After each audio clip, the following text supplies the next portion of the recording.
Missing international student. How did this young visiting scholar just disappear? And all you could do is think, as a parent, my child is halfway around the world. Nobody knows where they are. We have about 2,000 cameras, and she got off the bus right here at this location. This spot right here. It was a pretty eerie video to watch. As soon as the car drives up, basically, and stops right by Ying, I'm just thinking, don't get in the car, don't get in the car. Okay, we're dealing with the kidnapping here. That there was someone out there posing as an undercover cop, trying to get people into vehicles. Certainly didn't fit the profile of a kidnapper. Did you see this? Can you believe this? Look at who the kidnapper was. Oh my God. But you know that we didn't bring you all the way up here to talk about video games. I needed to know where she was, like, now. And to find out, to trap him, they're having his girlfriend wear a wire, maybe even risking her life. I'm turning this thingy on. It's about 12:40. They want her to go undercover. The girlfriend is scared to death. I want to tell you. We see that he was on a group chat entitled Abduction 101. And it was a fetish, a fantasy. It was clear this was something he wanted to do. She started really freaking out. She fight?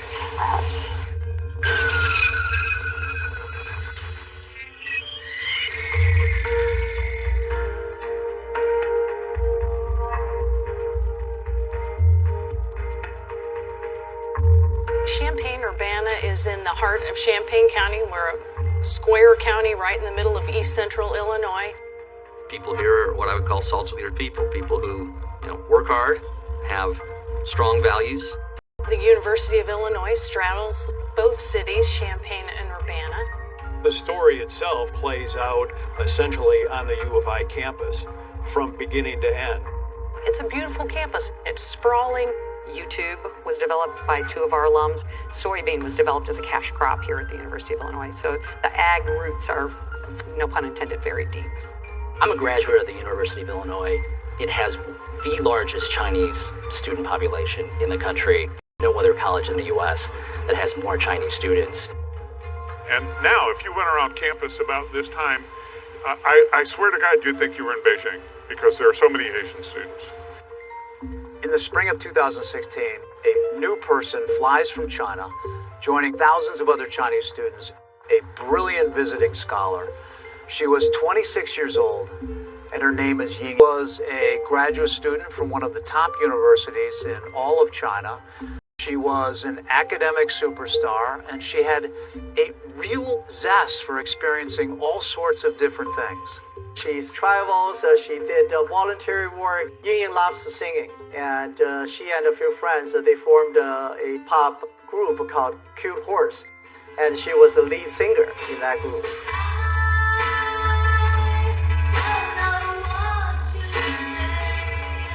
Before she came to the U.S., her friends celebrating Ying's birthday, and that party also became a farewell party before her journey to the U.S.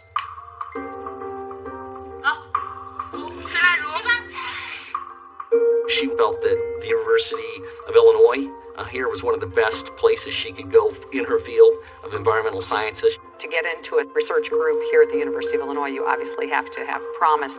Her intent was to begin a PhD program here in the fall. Ying was applying a position in our lab.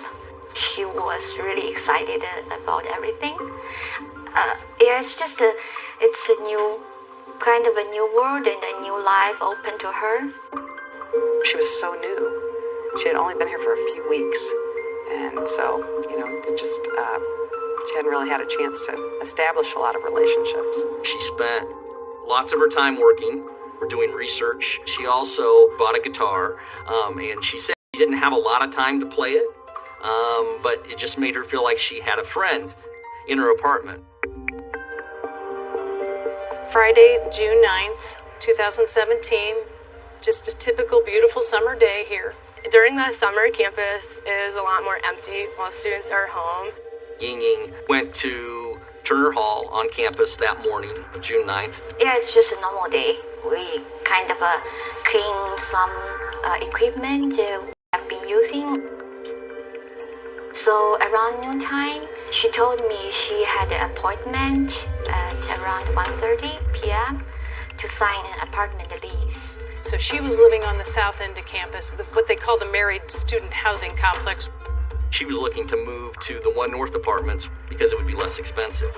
And so she had set up that morning to go tour the One North apartments later that day over the lunch hour. And she said she probably leave for 2 hours. And I said, yeah, it was fine. Ying and the apartment manager had been texting each other to set up this meeting. When she doesn't show up, he texts her back and says, "Where are you?" Around 3:30 or 4 p.m., I felt... Not the kind of an employee that would just leave. No. She was a person who was very responsible. Well, they became concerned rather quickly, and they attempted to contact her, and they couldn't contact her by cell phone. After dinner, I went back to the office and to see if she might have been back there, but no. So I thought I'd go to her apartment to check. Nobody answered the door. So at that moment, I thought something must have gone wrong. Then we went to the university police office. So you went in physically and walked into the office? Yes. And what did they say? At that time, because it was Friday evening, and the police, they thought this just happened so often.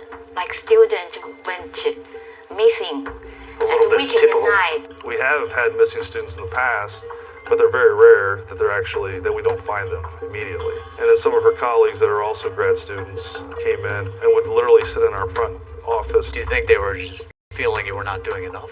I think they were just so concerned for her welfare. And they had a sense of urgency about it, that she needed help, and none of this made sense. That night, then we just stayed in front of the apartment building. We stayed maybe until midnight. Still, we really didn't have any clue.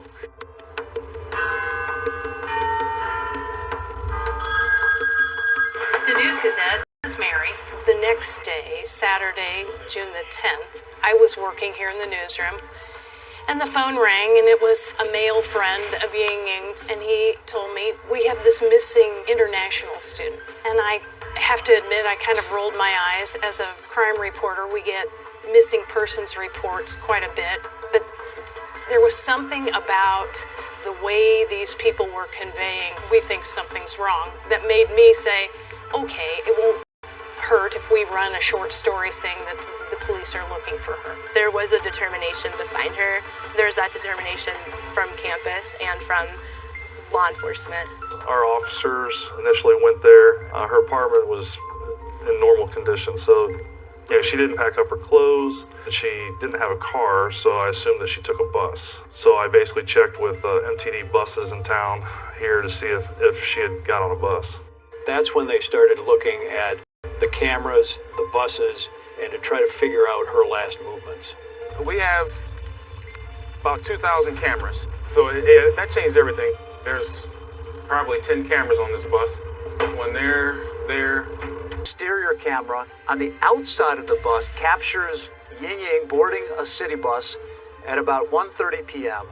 right in front of her apartment. Inside cameras show her walking toward the back, taking a seat. So she was captured on video from the bus that dropped her off. So the bus was traveling eastbound from that direction, coming from the west, and she got off the bus right here at this location.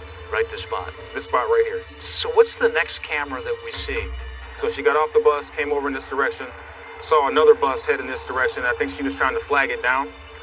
I'm not sure if the bus driver saw her or not. She's almost desperate to get that bus to stop. Yeah. Based on the video, you can tell that there was a sense of urgency. I'm trying to get there, sign my lease so I can have a place to stay. What happens next? I think she's stopping there to, collect herself, wait on the next bus, and still kind of maybe trying to figure out, am I going to make it in time? We noticed her standing next to our bus stop just south of the university. And what was she doing? She was just standing there. She's feeling anxious, and at that moment, something dark is on the horizon. You're looking at somebody who has no clue what is around the corner.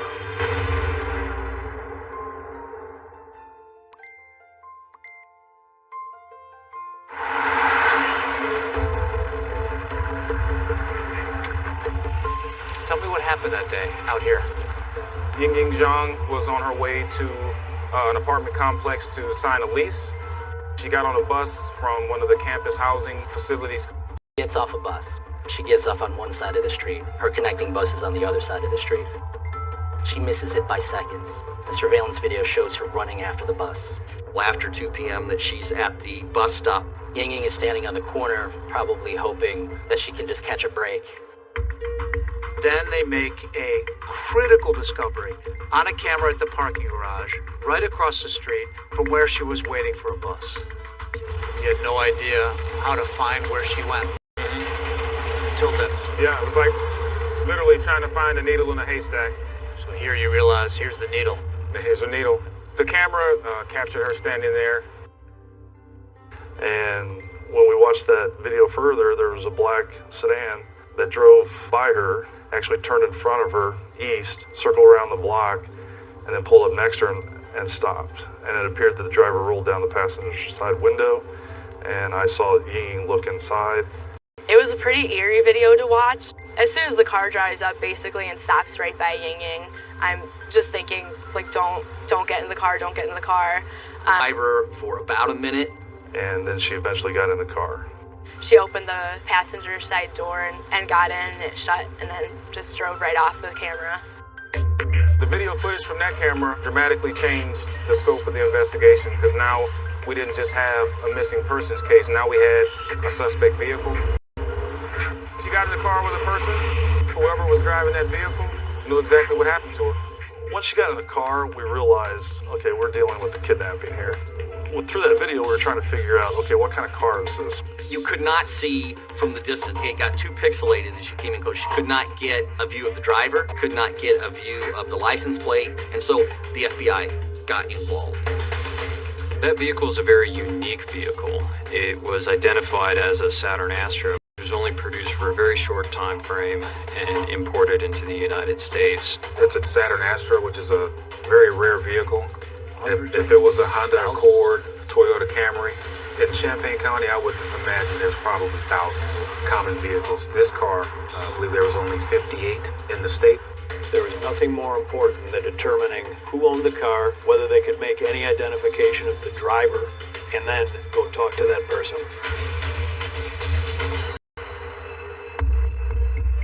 The FBI has been treating this as a kidnapping. Campus police say surveillance video shows her entering a black Saturn Astra vehicle. The fact that the police were releasing the video gave it a renewed sense of this is a serious situation. The posters of Ying and the car were hung up all around campus. I think students on campus were very concerned. How much fear was there amongst the other students here when this started to unfold? Everybody was really, really frightened, especially the females, and just thinking about how many times you see young females, college students, walking around in the area by themselves, and I think it was a huge eye-opener. I think the biggest theory of her disappearance was that somebody did take her. I know there was big talk of like a sex trafficking ring. One has to think if there is someone driving around the campus scanning for potential victims, that's someone from the greater community, but certainly not someone who is a student on that campus. A lot of students don't even have vehicles. It got more frightening when this British grad student named Emily Hogan tells police that earlier the same day that Ying went missing, a man tried to get her into his car. She said a white male in a black sedan pulled up next to her, identified himself as an undercover police officer, and asked her to get in his car to answer a few questions about things going on in the neighborhood. Emily described seeing mirrored sunglasses and being shown a badge. Hearing anything, police will have you'll hear like a scanner or a radio. What if you saw a picture of him? Would you be able to say that was him? Because of the sunglasses, it would be tough.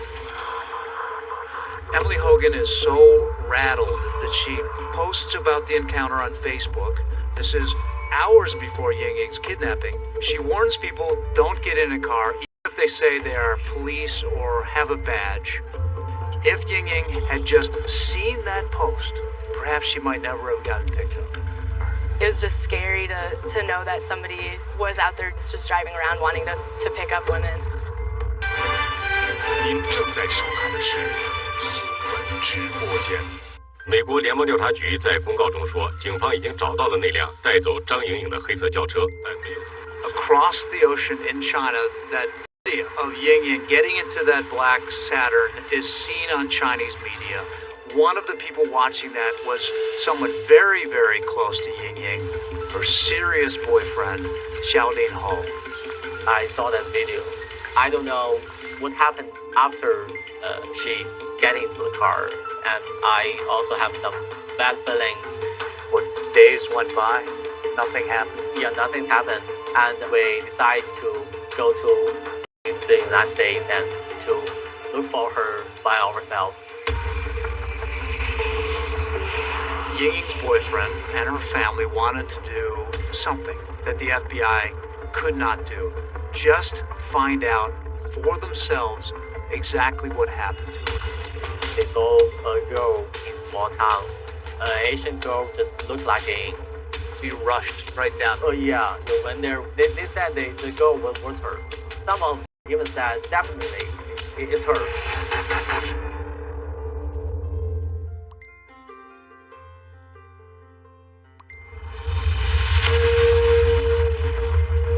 继续来关注中国访问学者张莹莹在美国遭绑架一案。美国联邦调查局在公告中说，警方已经找到了那辆带走张莹莹的黑色轿车。Ying Ying's missing became a huge story in China. Now, if you ask an ordinary Chinese citizen about Ying Ying's name, 张莹莹，张莹莹，张莹莹。 Everyone knows about this case. 恶霸呢，香槟分享。This particular one got so much attention because Ying Ying was from a very ordinary family. So to uncover every detail about Ying Ying Zhang's background, I traveled thousands of miles away from the American college town to the south of China to the town of Nanping. From a region of southeast China. When you get there, you can see this natural beauty. It's near the Wuyi Mountains, surrounded by what is known as the Nine Bend River. The main economy in this area is tea farming.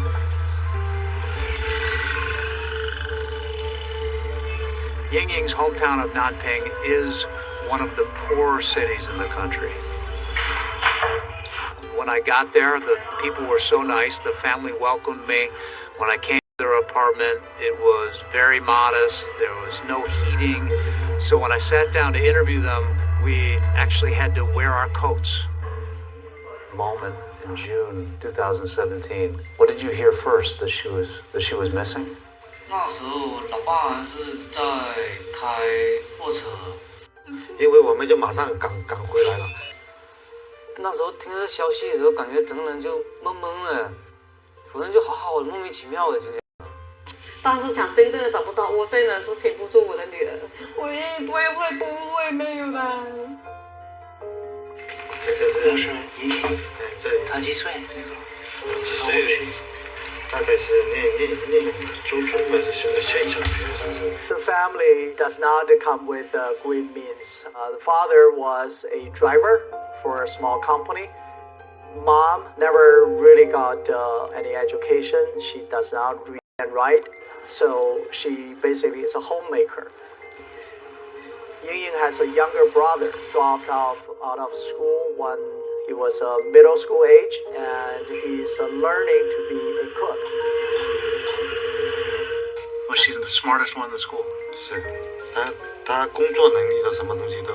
Ying Ying was very special. From when she was little, she enjoys studying.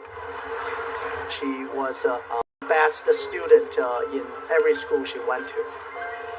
She was my English assistant for 3 years. She was friendly, positive, and always have other classmates. She's just precious. And then she had a smile. Chinese Harvard there. When you look at the videos of Ying getting into that car. What did you think when you saw that video?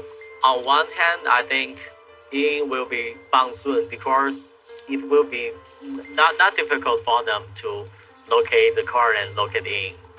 Days went by, nothing happened. Yeah, nothing happened, and we decided to go to the United States and to look for her by ourselves. To do your own search. Yeah, do our own search. You thought the police, the university just was not doing enough. I think we could do better. Ying-Ying's father, her boyfriend, her aunt, her mother's sister all came. The family tells me they want to do anything they can to find their girl. We will not give up until we find her. We can't imagine what the emotion would be for a family to come to a country they'd never been to before. They didn't speak the language. Oh, haggard, devastated. It was horrible. I mean, and all you could do is think, as a parent, my child is halfway around the world. Nobody knows where they are. I'm going to get as close as I can to where she was last seen, and then I'm going to try to find her. This is where Ying got into the car. How many times do you think you've been out to the spot? Oh, many times. I also did everything we can to find her by ourselves. We searched a lot of places around Champaign. We got a lot of tips. One time, I saw a tips on the Facebook. It was a woman, I think, of Asian descent that was seen in Salem, Illinois, which is south of here about 75 miles. You rushed right down to Salem. Oh yeah, we went there. We showed her pictures to the people there.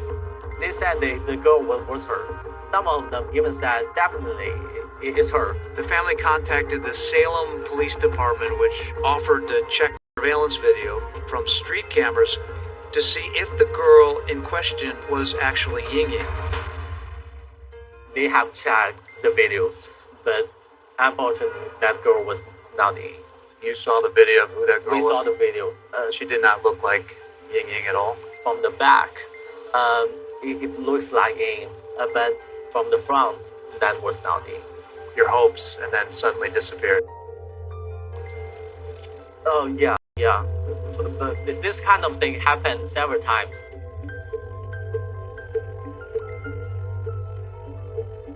可一直在寻找，到处去找。其实晚上有时候是睡不着觉，我们都是在他公寓旁边在等，在一直坐在那里等，抽烟，在那等。 So I can't imagine what the family was going through. You know, trying to figure out if their daughter is still alive. Can they find her? Can they locate her? Crime Stoppers is offering a $40,000 reward for any information that leads to Ying-Ying Zhang. It is the largest reward of its kind ever offered by the organization. Eventually, we came up with 18 vehicles that were persons of interest that we wanted to look at. It got exciting at that point. But then it slowed when I made contact with those people, and we still had nothing. The police always like to say that it's good police work that solves crimes. In this case, the greatest clue that they could have was right in front of their eyes. And the person who found the clue that helped crack this case wasn't an FBI agent. He was a campus cop. I watched it for almost, I would say, somewhere between 5 and 10 minutes of just watching it go forward and backwards. I was able to determine that, yes, this is something different about this car. I kind of got a little excited because I'm like, hey, well, there's something there. It changed everything. It was a huge moment.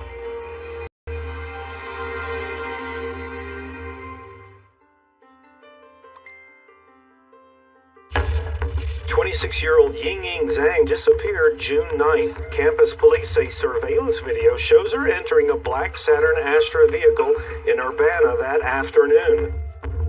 Ying-Ying has been missing for days.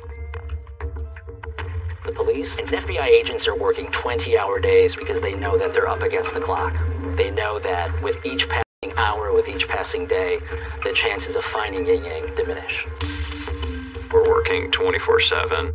We weren't seeing our families. We were in some ways sleeping just a couple hours, just enough to get back up and go again.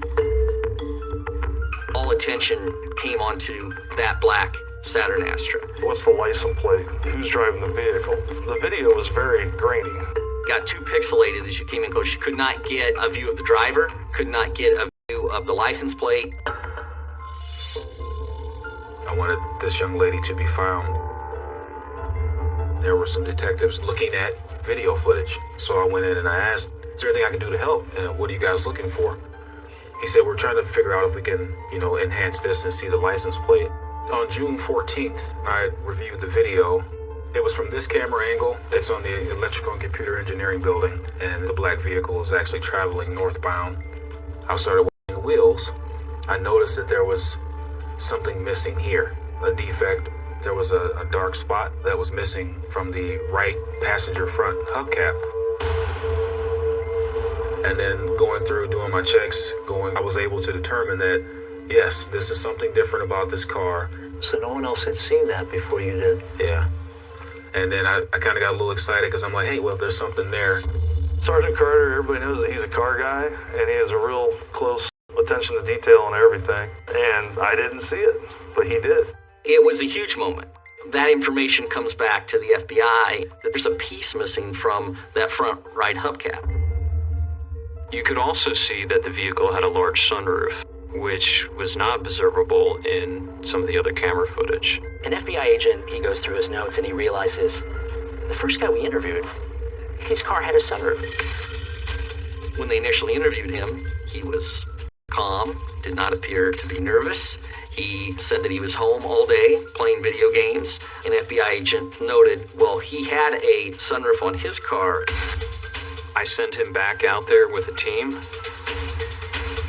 and say, if there's a broken hubcap, let us know immediately. And then they went back to that Saturn and looked at the car. A couple minutes later, I get a photo, and it's a match. It was the same hubcap that has been seen on the video. The owner of that vehicle was Brent Christensen. Christensen was a young man, 27, who had just completed a master's program with the University of Illinois in their physics department. He was on the list of teaching assistants who were ranked as excellent by their students. He was my TA, teacher assistant for physics, mechanics. He seemed pretty knowledgeable. He seemed like, like any TA in physics department, pretty respectable, know what they're talking about. What was he like? Was he stressed? Was he relaxed? He seemed pretty relaxed, seemed pretty mild, He didn't really have, I wouldn't say he had much of a big personality, He was married. He lived in a nice apartment on the west edge of Champaign. Certainly didn't fit the profile of a kidnapper. I knew very little about him. I knew that he had no criminal history. He had no police contacts. So there was really nothing significant in his background. I really wanted to talk to Mr. Christensen. We knew she got into his vehicle, so our plan was to knock on the door. We wanted to ask if Mr. Christensen would be willing to talk to us. It was almost midnight by the time they had the warrant and assembled the team to go out to his apartment. And I just kept saying to myself over and over again, I'm just out loud, I can't believe that it's this easy. I can't believe that this is how we're going to catch him. It's from that cracked hubcap. When we knocked on the door, he seemed maybe a little surprised, but was relatively noticed that his wife was undressed. I don't know why she would answer the door in that way. She seemed to be very comfortable. The agents asked her if she would put on clothes because it would make them feel more comfortable. One of the things that was in the apartment that there's a photograph of are the mirrored aviator sunglasses that you can actually see the reflection of Christensen's wife. It's interesting because when you see those mirrored sunglasses, they're just like the ones that the British student said she saw on the man who tried to talk her into his car. I walked with him inside the apartment. He sat down at his kitchen table. I gave him a copy of the warrant, asked him if he would come and talk to us. Our office was just a mile away. He was very nonchalant when Agent Manganero asked him if he was willing to come down to the station. He told his wife, he said, well, everything I've seen in the movies tells me I shouldn't talk to the police. What do you think? And she nonchalantly said, yeah, I think you should go. He agreed to come and interview with us, and so myself and Detective Stuyvesant drove him to our Champaign FBI office. This is a voluntary interview, so at any time you're done, we'll drive you back home. I really had a sense of urgency see that I needed to know where she was, like, now. I know that you picked her up. Where'd you take her, Brent? We need to find Yang.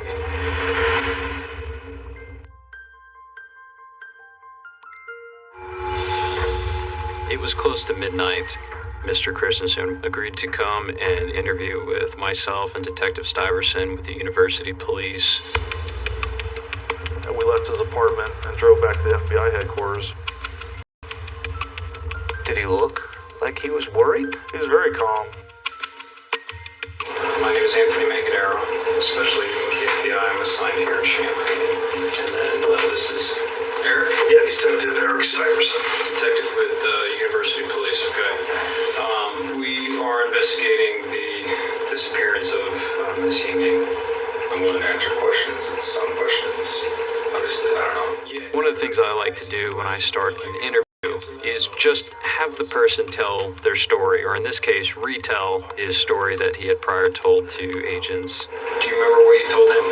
I was either playing video games on my computer or taking after me now. Was he abnormal the way he was answering? He didn't seem very concerned of why he was there.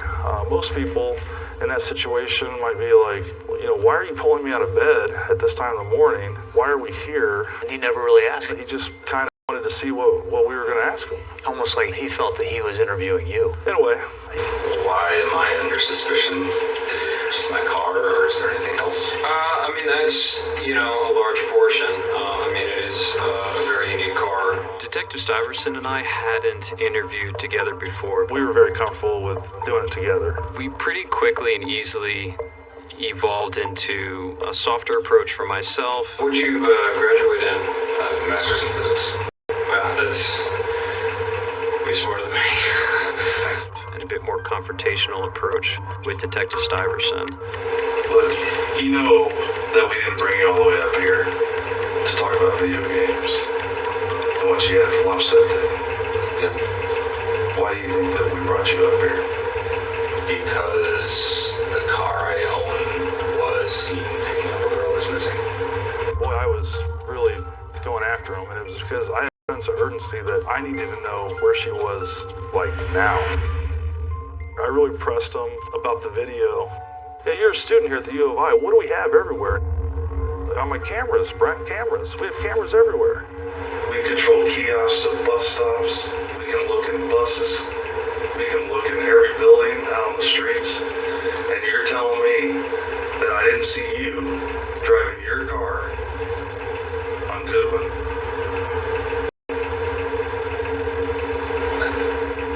And then you turned on Clark. And we still have cameras. I've seen the videos. I didn't see me. You've seen what we've allowed you to see. And then at that point, you could see it in his face. The wheels are turning. His eyes start to flutter. I know that you picked her up. Where did you drop her off at? She was looking for a ride. She missed the bus. She told you she was going to 1 North, so where did you drop her off at?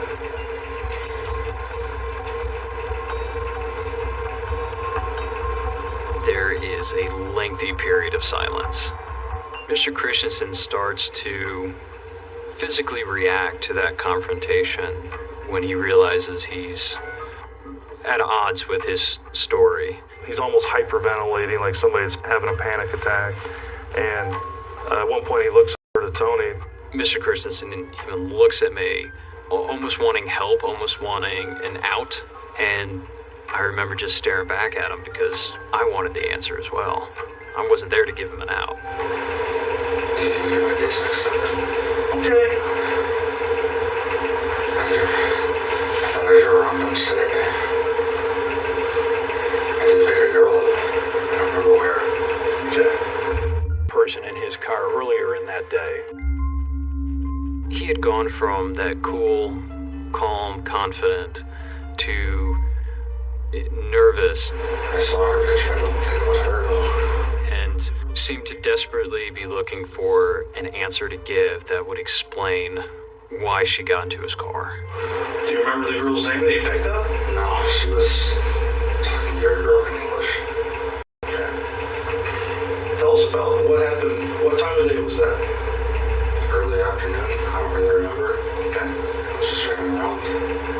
I saw a girl, and she was very distressed. I asked her if she needed help and talked to her for a little bit. Not much. I gave her a short medical. She freaked out and got out.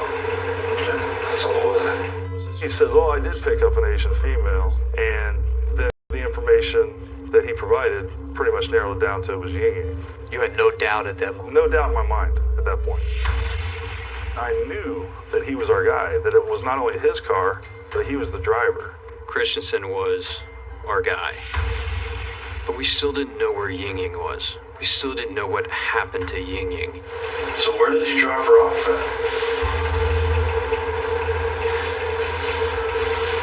Where'd you take her, Brent?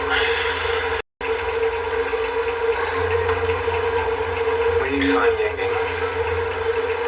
Tonight.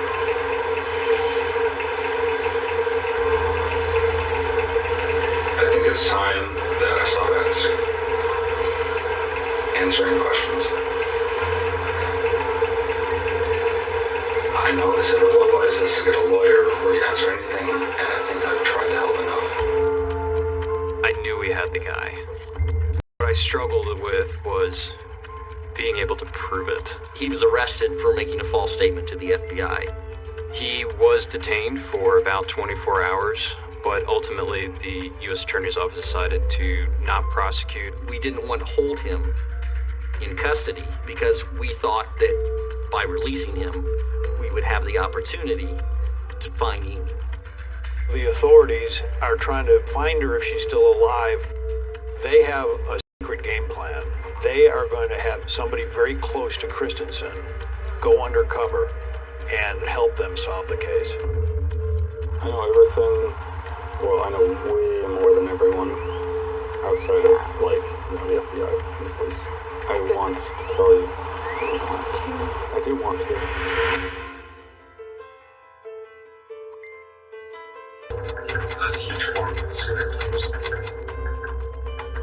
It is a parent's nightmare. I mean, send your kid away to school and then they never come back. Where'd you take her, Brent? We need to find Ying. Tonight.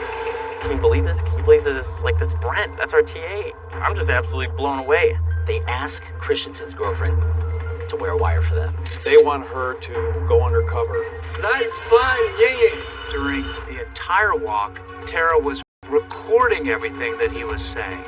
13. The last person I would consider at my level actually did anything. The girlfriend is scared to death. They want to find their daughter. Please cut.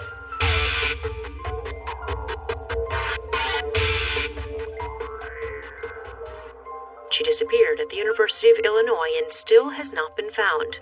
No matter dead or alive, we just want to find her and bring her home. Ying Jung was last seen on this campus video moving toward late June of 2017. This may have been the most frightening time for students, faculty, residents in Champaign-Urbana. You still had a missing young woman, and nobody knew who was behind this.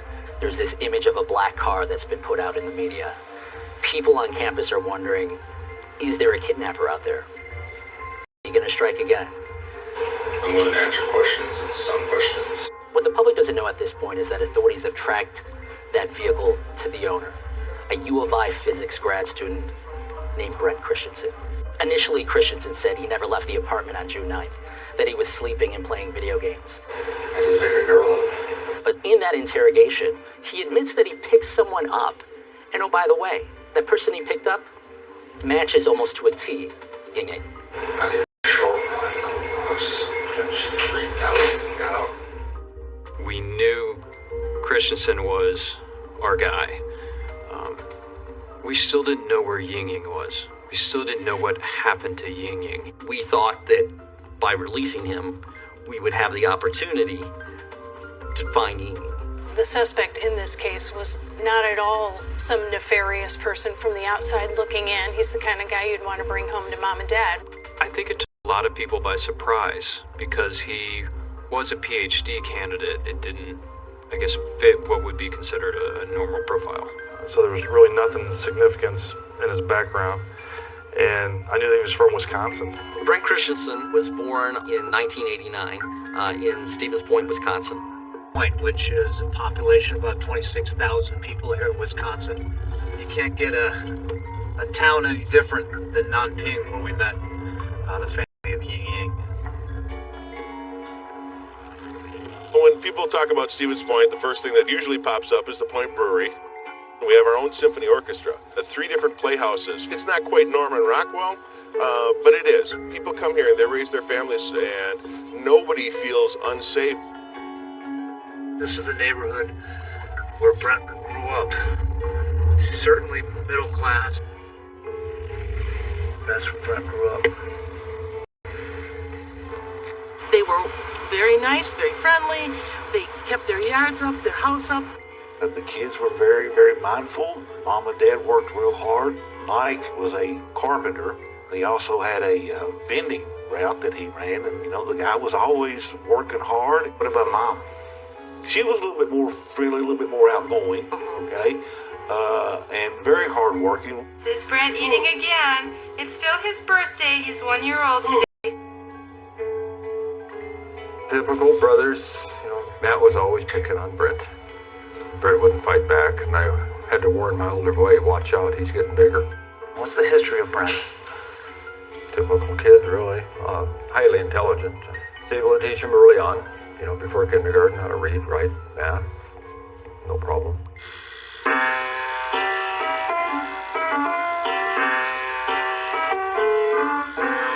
Some piano that he learned on his own, without notes or anything. When he was in grade school, he was in a gifted program. So really, he had a fairly good upbringing. He has no aggression in him, very gentle, very private. My sons, my daughter, myself, we depend upon logic, and so we can shove our emotions down. He did have night terrors that he would wake up in the middle of the night. There was one incident where he tried to jump off the second floor porch. He ran into the street into a car that was passing by, and that sent him to the hospital. The neurologist, who was a specialist in sleep disorders, told me this is something odd. And he mentioned perfect storm, that it probably would never ever happen again. What was he like when he was in high school? I guess I could call him a loner type. He was the invisible guy, except for the handful of times that he and his friends did decide to just be goofy in class. Goofy? Goofy. One time, he had coordinated with a friend outside of class to burst in the middle of the hour to just have a lightsaber fight with plastic lightsabers. This is his picture from a roller coaster ride. This is the kind of person that was in class with me. I mean, he was kind of a goof. After Christensen leaves high school, he meets Michelle, who had also gone to the same high school. They began a dating relationship. And just very fast, they got married. What did you think of Michelle? Intelligent. She was good for him. He needed somebody intellectual. He got admitted to the University of Illinois to attempt to obtain his PhD there, one of the top physics programs in the country. Did you feel that he was at the top of his game? Yes, absolutely. Nothing but good things. I mean, here he was doing something that I really envied. He was a professional student. By 2016, his coursework is going down the tubes. He decides that the doctoral program, he's not going to make it, so he downshifts to a graduate degree. While he's failing academically, there are suddenly cracks in his marriage. He's drinking too much. His wife, Michelle, has had it. She gave the option of open marriage instead of divorce, and that's why he agreed to it. It was basically an ultimatum, and he did not want to lose her. You mentioned that there's another guy she hangs out with. You mentioned there's another girl you hang out with. Do you guys have a very open relationship? Yeah, I have a girlfriend. She has a boyfriend as well. Tara Bullis is Brent Christensen's girlfriend. He found her on a dating website after him and his wife decided to go into an open relationship. Tara Bullis is a person in the local Champaign-Urbana community. She would say she's had a hard life. was a very honest and forthright person. New at 10 o'clock here, the family of a missing University of Illinois scholar from China is pleading for help. Tara was interviewed by agents on June 15th and gave a very thorough interview, very open and cooperative, and wanted to help in any manner she could. Authorities don't yet have the goods on Brent Christensen, so they throw somewhat of a Hail Mary. They ask Christensen's girlfriend, Tara Bullis, to wear a wire for them. They want her to go undercover against not just her boyfriend, but a man that the authorities have now considered to be the prime suspect in the kidnapping and probable death of Ing Jung. This is Tara. It's Thursday the 22nd at 5:25, and he should be coming over around 5:30, so I'm turning it on.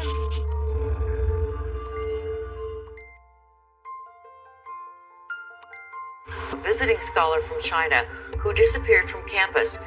The best and perhaps only opportunity we had to have someone who could interact directly with Brent Christensen really was Tara Bullis. The FBI called Tara in because she was the closest person to Christensen. She came in voluntarily and sat and answered questions. This is a girlfriend. This is somebody who he has an intimate relationship with. She was conflicted because she loved Brent Christensen. During the conversation with Tara, we approached her with the idea of wearing a wire and recording future conversations with Christensen. She was willing to cooperate because it would either exonerate him or it would help find Ying. We have the girlfriend who's wearing a wire. The girlfriend is scared to death. This was a very risky proposition from the very beginning.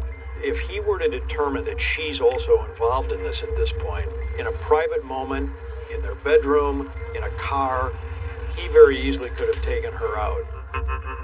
There is always concerns with having a confidential source that's going undercover. We felt pretty good because Christensen was under 24-hour surveillance. I'm turning this thingy on. It's about 12:40, and I'm gonna go see Brent on the porch. The way the recordings progressed, the first few, there was little evidence towards the crime necessarily. I have already done more than I had to for them, and I was repaid by getting myself. I want to find this girl. He makes a comment to her that he wants to clear his name with the FBI. I'm going to go talk to one of the FBI agents. Why do you have to talk to them? I want to. I don't, but I will.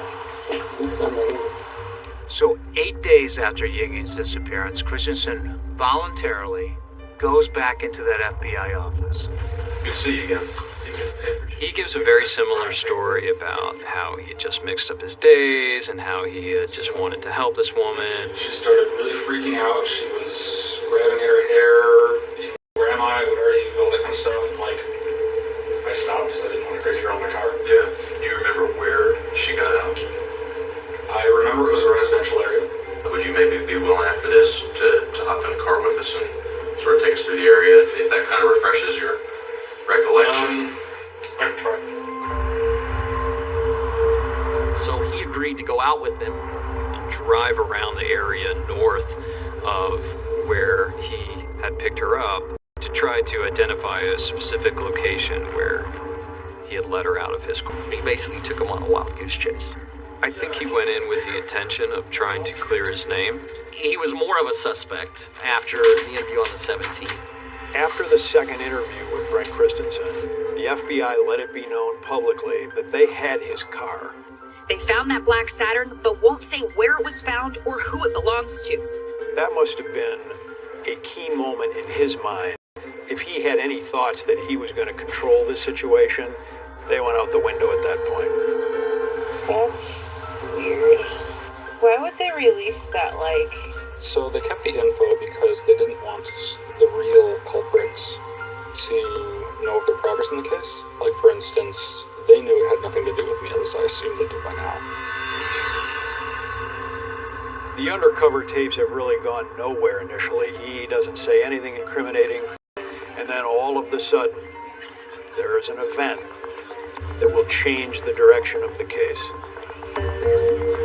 On June 29, 2017, there was a vigil held in honor of Ying Ying.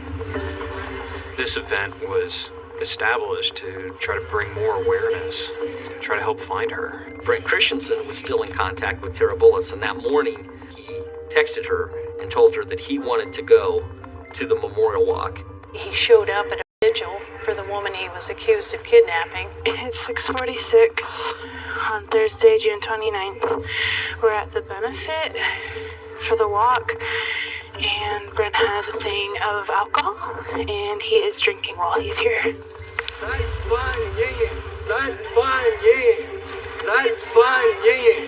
The fact that he wanted to go to her memorial walk was very odd. So when Christensen and his girlfriend are walking along in that visual, a WCIA news crew got a very quick shot from behind. It turns out that during the entire walk, Tara was recording everything that he was saying. He said, "Everyone is here for me." He made comments to that effect during the walk. 170 people here. For me. Are we also going to the concert? Are we going to 20 days is a long and hard journey for me and for the whole family. Xiaolin had a song that he had written for Ying Yang, and at this memorial, he played that song for the crowd. And at the end of that song, thank you so much. Everyone stood up and started cheering and clapping. Thank you guys so much for coming down here. He stayed in his seat, and he just slowly clapped. It really was an insight into the depth of Brent Christensen's depravity. He describes how people are coming up to him, thanking him for being here. Thank you for being here. Like, just think about that. Just think. Yeah, cross out. I want to tell you. I do want to. In the middle of that visual, his girlfriend with the FBI recording device suddenly hears exactly what happened to Ying Ying Zhang. She was valuable. She was. She was. She fired.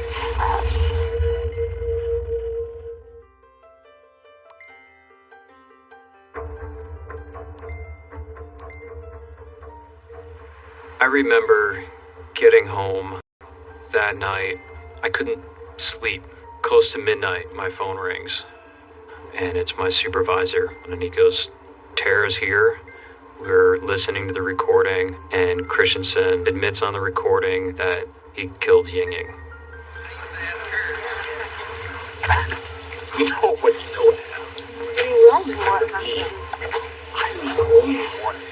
Tara was very upset when she was with us at our office. On the day of the memorial walk, she was very frightened many times. She was very scared many times. Crying, just shaken. I mean, this really impacted her, the things that were said to her. They will never find her. The family was nearing 30 labor because no one will ever know where she is. With those admissions, we believe that we had enough evidence to now arrest him for kidnapping. We start tonight with breaking news. The FBI within the hour announcing charges against a man accused of kidnapping. News of the charges shocking to those who knew Christensen. Finding out Brent Christensen was a student made the situation a little more scary. He was going to class here, he was going to work here. I reached out to one of my friends and I'm like, "Hey, did you see this? Can you believe this? Can you believe this? Like, that's Brent. That's our TA." This is a text you sent to one of the other students in the class. I'm saying, "Look at who the kidnapper was." And he's like, "Oh my God." I say, "Isn't that insane? Brent was the kidnapper." I'm just absolutely blown away. I spent most of June 30th drafting a criminal complaint authorizing his arrest. Investigators believe the missing student, Ying Ying Zhang, is dead. And knowing that I was the agent who wrote that,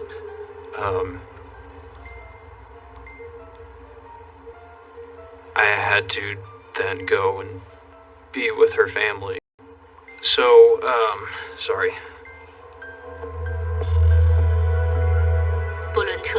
斯滕森，曾在张莹莹访问学校。 When you first heard this name, Brent Christensen, what did you think at that moment? 就是想不到会有个这样子的人，毫无理由的。世界上的唯一这样子这么残忍的人。我当然想把他杀掉，我叫他把我女儿还给我，我跟他讲，真的很难，真的很難受啊，真的很痛啊，這個心啊，真的不行。 Christensen has no criminal history and has pleaded not guilty. Christensen is charged federally. 1 count of kidnapping resulting in death, 2 counts of lying to the FBI. While Christensen is in jail, he has multiple phone calls with his family, which are all recorded. He tells his mother, Ellen, he had nothing to do with Ying Ying's disappearance. It's all circumstantial. I didn't do it. Yeah, I'm just wondering what they're basing all this on. Everything will be okay in the end. I didn't do it. And the truth will come out in the end. But at the time, Christensen's family just had no idea what was actually said on that recording at the vigil. You strongly believe that he was innocent when you first heard this news. It was not the Brent you knew. Oh, no, Brent couldn't have done that. That does not fall within his character at all. As we continue to move the case forward, the defense turns over to us this March 21st counseling video. He went to the University of Illinois Counseling Center and to see what he could do to save his marriage. He talked with an intern counselor who interviewed him for about an hour, and because she was an intern, she took a video of it. So tell me a little bit about what got you into it. Mostly my alcohol and drugs. It's been going on for years. He described himself as kind of lonely in a way, and in despair. I have probably had some form of depression ever since I was a teenager. I don't want to live anymore. I don't know how else to describe it. The only person I really interact with outside of working is my wife. I don't have friends. My wife told me she wanted to separate from me Sunday night. Just can't live without her. Christensen's wife is fed up with their relationship and wants a quote-unquote open marriage.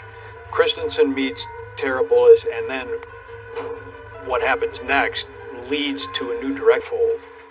The agents learned from examining the defendant's phone that he was on this FetLife website, which is a website that individuals with various fetishes can get on and have various discussions. And so we see that he was on a group chat entitled Abduction 101. And it revealed in there he was talking to a woman about something called a consensual abduction. And he described how he was going to take her, put her in a large duffel bag, duct tape her mouth, and then put her in either the back seat or the rear of his car. And he actually was just visiting these sites just a few times overall. He contacted the person, and that was it. There are individuals, no doubt, who are on there who, for them, it was a fetish, a fantasy, but something they wouldn't act out. For Brent Christensen, the large duffel bag that he discussed on the website, he actually purchased. It was clear this was something he wanted to do. There's an avalanche of seemingly incriminating evidence against Brent Christensen, but he sticks to his guns. He maintains his innocence. I know what happened, and I didn't do anything wrong. But at Christensen's trial, the victim's family would hear something no parent should ever have to hear. Unbelievable, like, supernatural, almost how Ying Ying's father and brother, I kind of wish that they would just take off the headphones.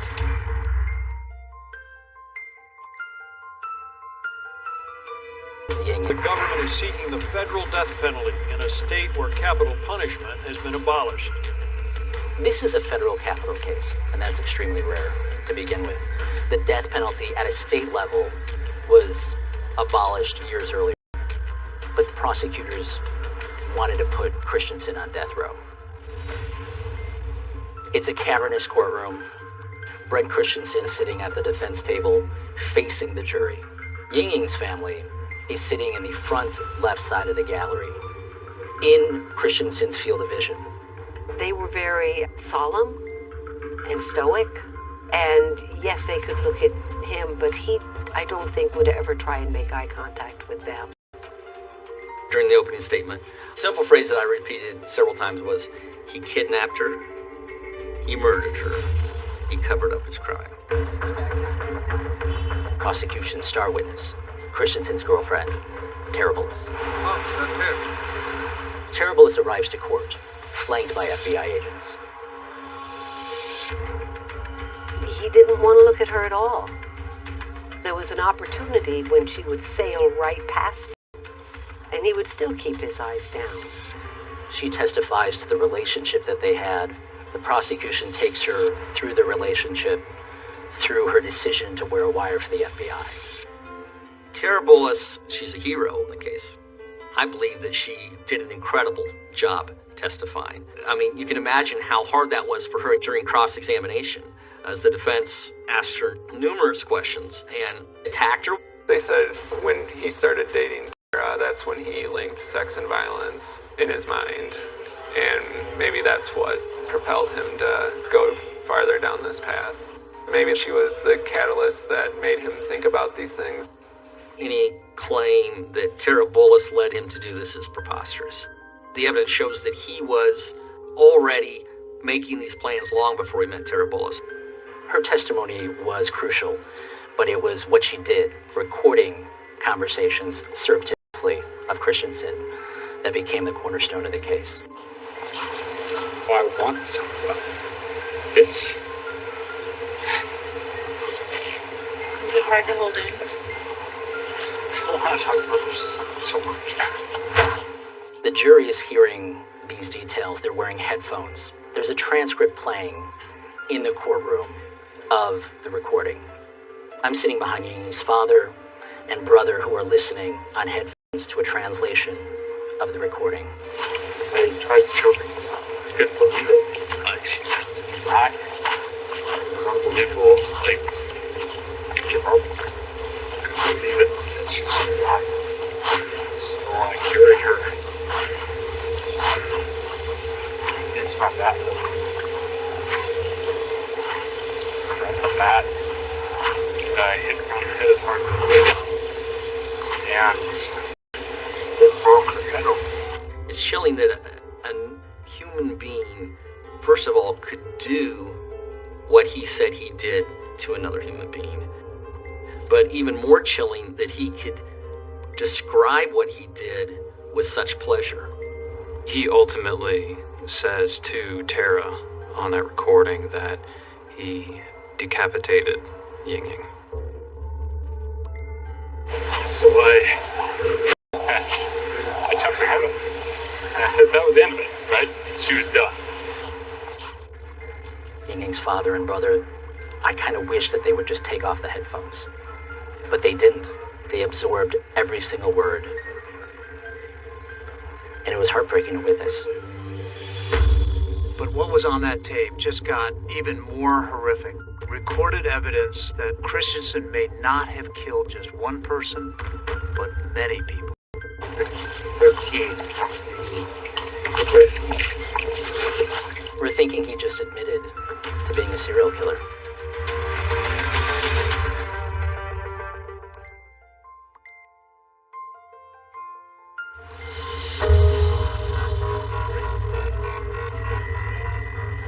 Inside the Peoria Federal Courthouse, a recording has been played of Brent Christensen not only admitting to killing Ying, but boasting that he had killed before. 13.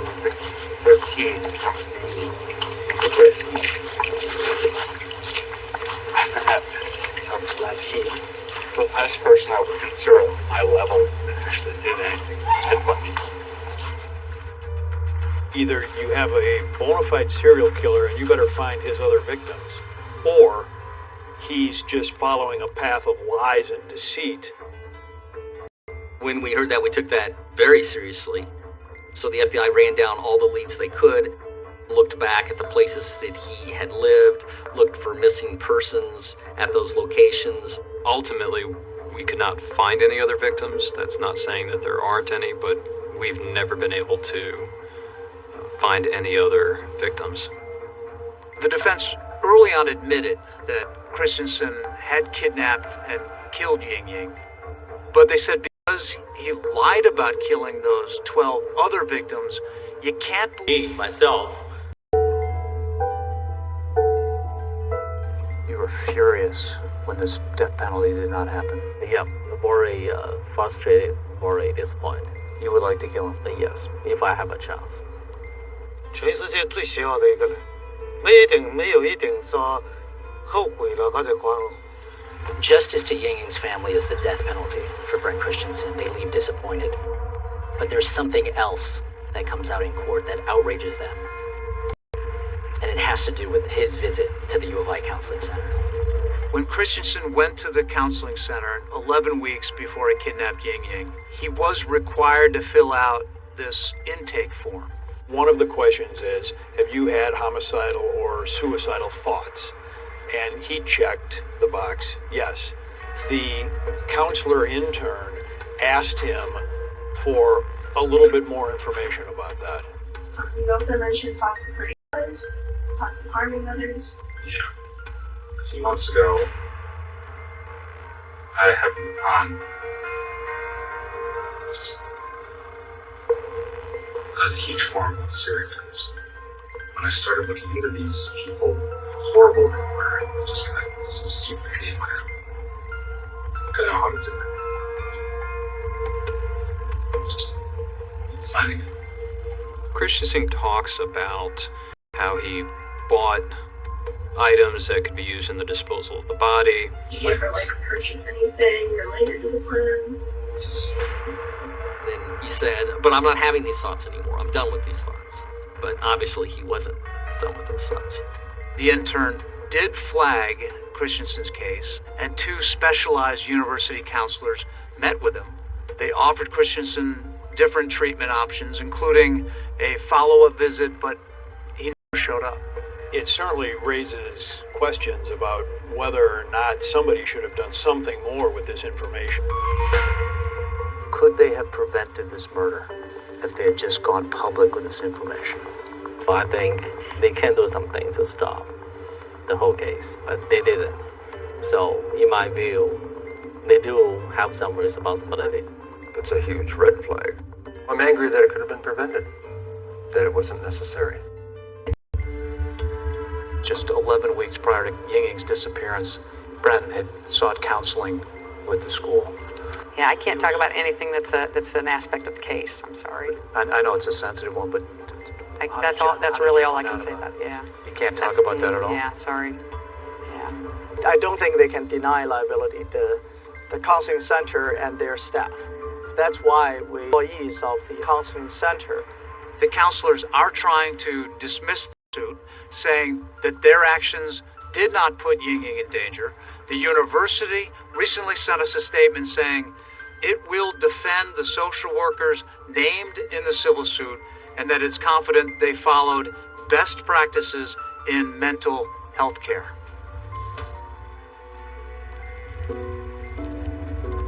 After everything that has happened, after all of the courtroom action, despite the lawsuit, despite Christensen being locked up for life, the family wants a traditional Chinese burial. 我每天都在说，上帝啊，我的女儿到底在哪里啊？我真的很想我的女儿带回家。 Brent, right now in prison, he knows everything about the family wanting one thing in their life, to bring peace to this crisis. They want to find the body of their daughter. Would he? Would you ask him to do so? Right now he's been told not to. By whom? Well, it's not something right now. Please cut. I can't say anything about that. Mike Christensen later called us to say there would soon be a revelation about the whereabouts of Ying Ying's body. Where is Ying Ying? Christensen finally offers up some information. But will it offer Ying Ying's family solace?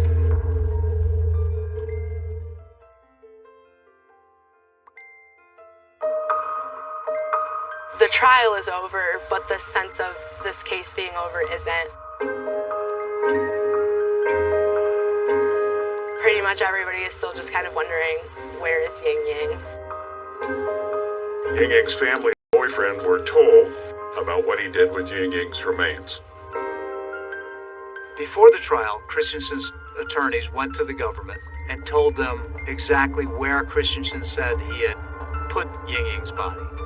And those were not on the record conversations. It couldn't be released publicly, so that's why it was held in close confidence and came out only after the trial was completed.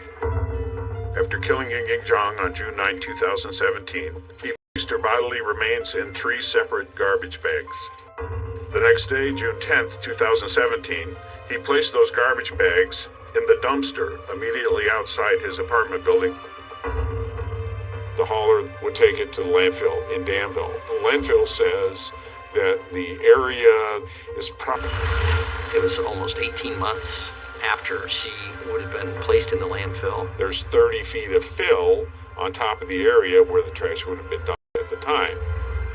We know that he lied to the FBI. So when he says this stuff, can you go to the bank on it? Can you send hundreds of people out there to search and have him back in his cell laughing? To me, it just adds to the tragedy. And yet the family still wants to find the body. Will the family ever let this go? I think the only way for us to find some comfort and end the whole case is to find the remains. We remember the life of a beautiful young lady who made her family very proud. A friend who was kind, joyful, caring, and giving. 这就是我的女儿做作为父亲，想到我的女儿心中思念与哀痛是难以描述的。 They actually brought in what was a casket, and they put Ying Ying's clothing in it. And at the end of the service, they had a private burial in Ying Ying's garden.